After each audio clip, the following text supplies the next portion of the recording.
it going, Ryan? It's going. It's going good. Last show of the tour. Last show of the tour.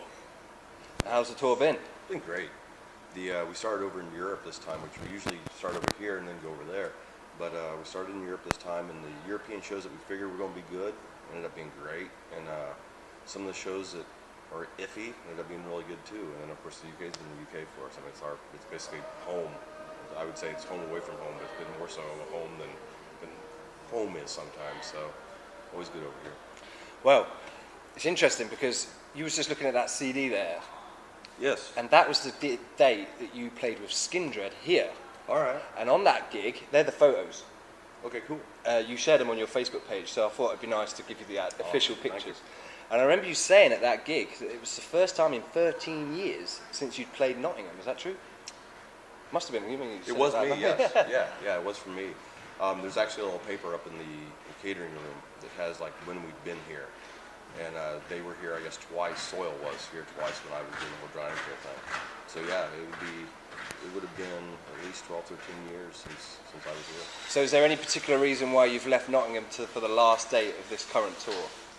Was it such a good show you thought, you know what, let's finish it there? It's always good here. I mean, but that's always out of our hands. That's the booking agent. But he's well aware of the fact that we want to end somewhere nice that we can go on the plane with a smile on our face. But it's Rock City Blues is awesome. I mean, they take care of you. It's just it's a good place to end a run.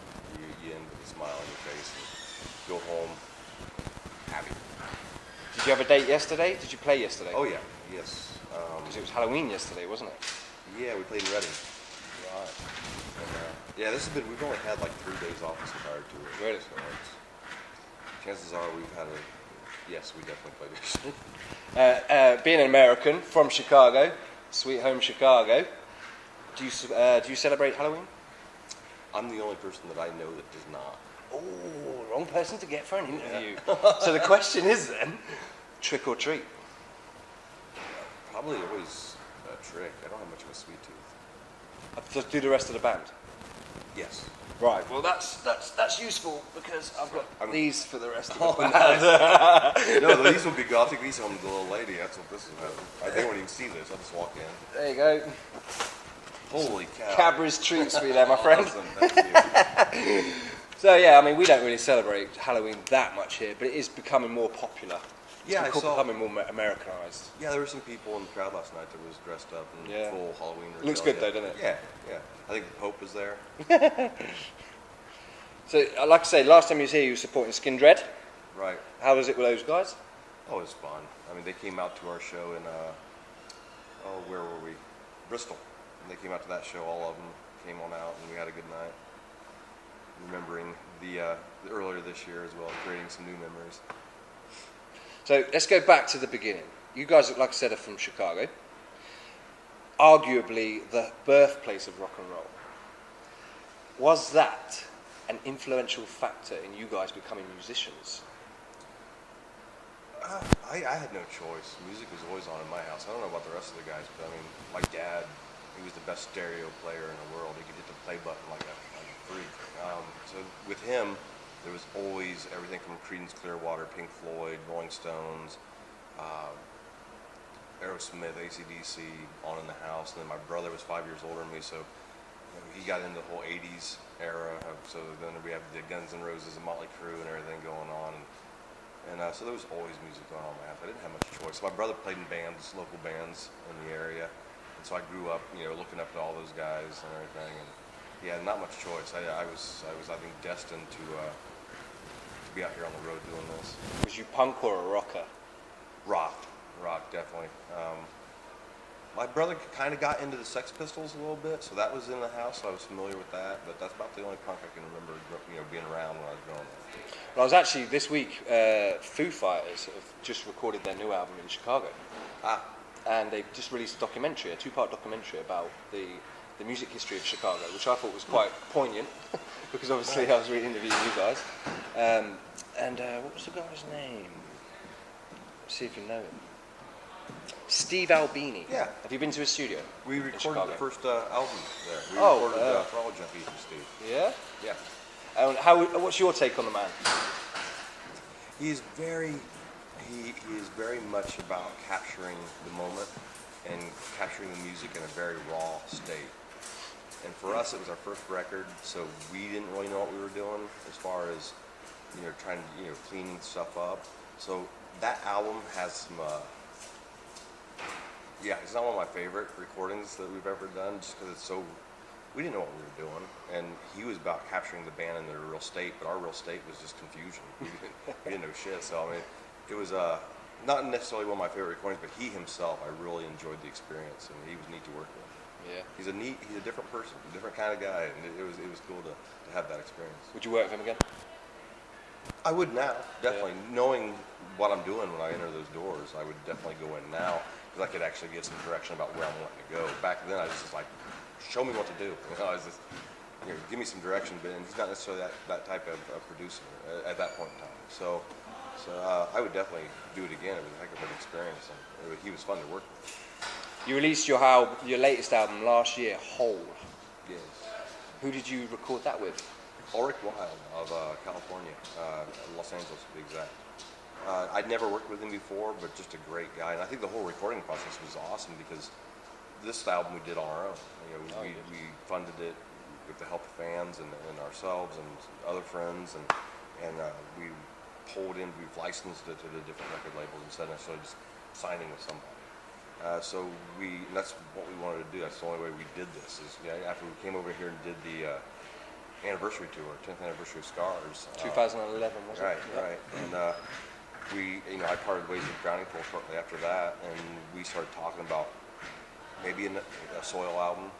And the more we talked about it, the more we realized we were on the same page about as far as just wanting to keep everything in-house. So that recording process was like the first time that we didn't record something and have to send it to some suit and tie in New York City to get the okay to move on to another song.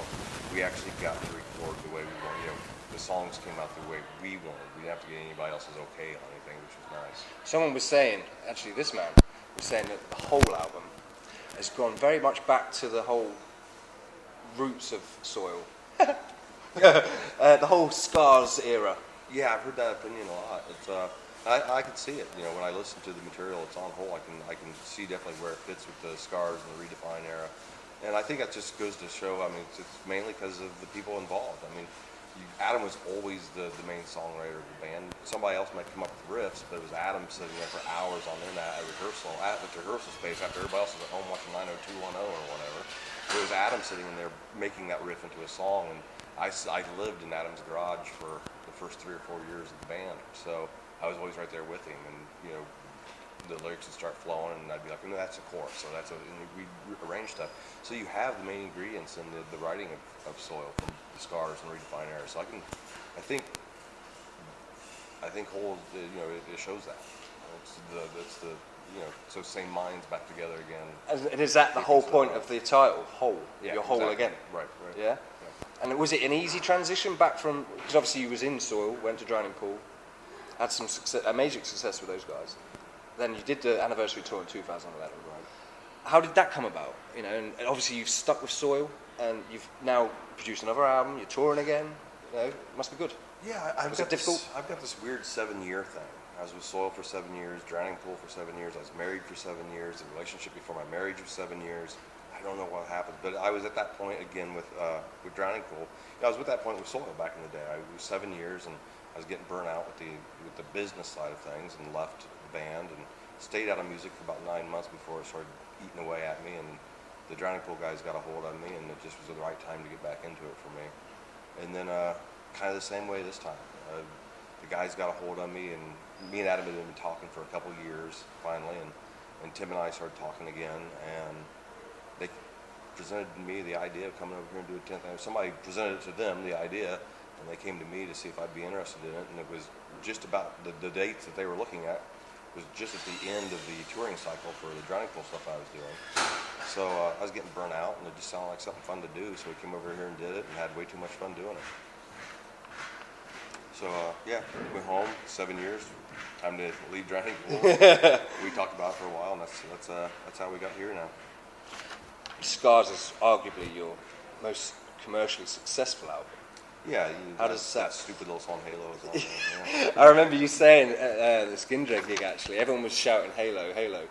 and you was like, if we play that song now, that's the end of the gig, basically. Yeah, you'll leave. But have you got like a love-hate relationship with that song?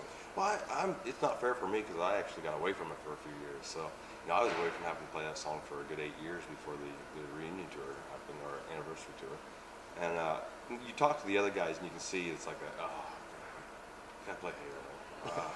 But as soon as the first couple of notes hit and drums, and the crowd realizes what we're getting ready to play, and they start going.